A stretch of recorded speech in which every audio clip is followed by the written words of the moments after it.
কবিতা অনুভবে তুমি, লেখা আলম হোসেন। আমার সব লেখা তোমার জন্য, তুমি পড়ো কিংবা না পড়ো, আমি তোমার জন্যই লিখি। তোমাকে লিখতে অনেক বেশি ভালোবাসি। আজকের লেখাটাও তোমাকে নিয়ে লিখছি। তোমার জন্য এখন আমি যখন তখন লিখতে বসি। সময় অসময় কিছুই মানি না, যখন মন চায় তখনই লিখি। যেখানে খুশি সেখানে বসে লিখি। কাজের ফাঁকে, রাস্তায় চলার পথে, যানবাহনে বসে লিখি।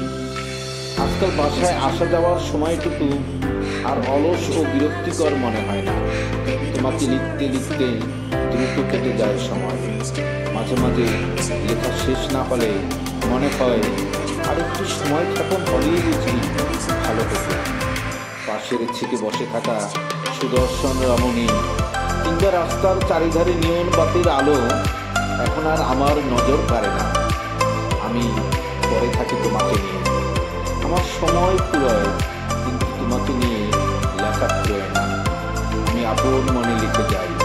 সঙ্গীত ফিরে পাই আমার গন্তব্য চলে আসায়। মাঝে মাঝে গন্তব্য পার করে যাই, অনিচ্ছা সত্ত্বেও লেখা থামাতে হয়। কখনো তোমাকে নিয়ে লেখা শেষ হয়, আবার কখনো অবশিষ্ট থেকে যায়। নেমে যেতে হয় বলে নেমে যাই। তবে কি নিয়ে নেমে যাই জানো? তোমাকে লেখা অবশিষ্ট কথা আর তোমার প্রতি বুকের মাঝে জমা অনুভূতি নিয়ে। বাস থেকে নেমে পড়ে মাঝে মাঝে রাস্তার কোনো এক ধারে দাঁড়িয়ে লেখা শেষ করি, কিংবা দ্রুত বাসায় ফিরে আসি। তোমাকে নিয়ে লেখাটি শেষ করার মনের অদম্য বাসনা পূরণ করার লাগে। আজকাল তোমাকে নিয়ে আমার অনুভূতিরা বেসামাল। সারাক্ষণ তোমার ভাবনায় অস্থির হয়ে থাকে। মনের ভিতর তোলপাড় তুলে তোমাকে নিয়ে আমার অনুভবগুলোর কোনোটা যাতে হারিয়ে না যায়, সেজন্য মাঝে মাঝে রাস্তায় দাঁড়িয়ে যায়। মোবাইলে নোট নিই। একটানা অফিস কিংবা দূর যাত্রায় সারাক্ষণ তোমাকে ভাবি আর তোমার কথা লিখি।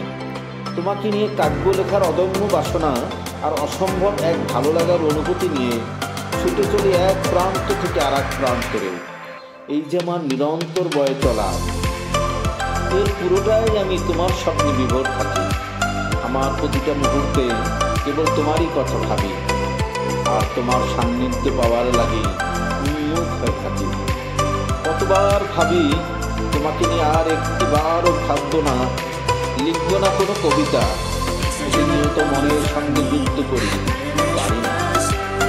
যতবার ভাবি তুমি কে, তোমাকে নিয়ে আমি কেন ভাববো, ততবার এই কথাগুলো আমার কাছে প্রতিধ্বনি হয়ে ফিরে আসে। আমাকে বলে তুমি আর কেউ নও, তুমি আমার হৃদয়ের গহীনে লুকিয়ে থাকা এক মায়া। তোমার কাছে আমার স্থান না হলেও তোমার স্থান আমার অন্তরের অন্তঃস্থলে। তুমি আমার কায়ার মাঝে লুকানো এক মায়া। কি এক আশ্চর্য বিষয়, তাই না? যাকে তুমি একটিবার ভাবো না, যাকে কখনোই তোমার মনের একটি কথাও ব্যক্ত করো না, সেই তুমি আমার হৃদয়ে কতটা জাগ্রত। আমার কর্মব্যস্ততা কিংবা অবসরে আজকাল আমি প্রতিনিয়ত তোমার কথা লিখি। বুকের মাঝে সারাক্ষণ তোমাকে পুষে রাখি আর দিক দিগন্ত ছুটে চলি। তুমি পাশে না থাকলেও তোমার কল্পনায় আমি সারাক্ষণ ডুবে থাকি। চোখ বুজলেই অনুভবে তোমাকে পাশে পাই। পাশের ছিটটি সে যারই হোক।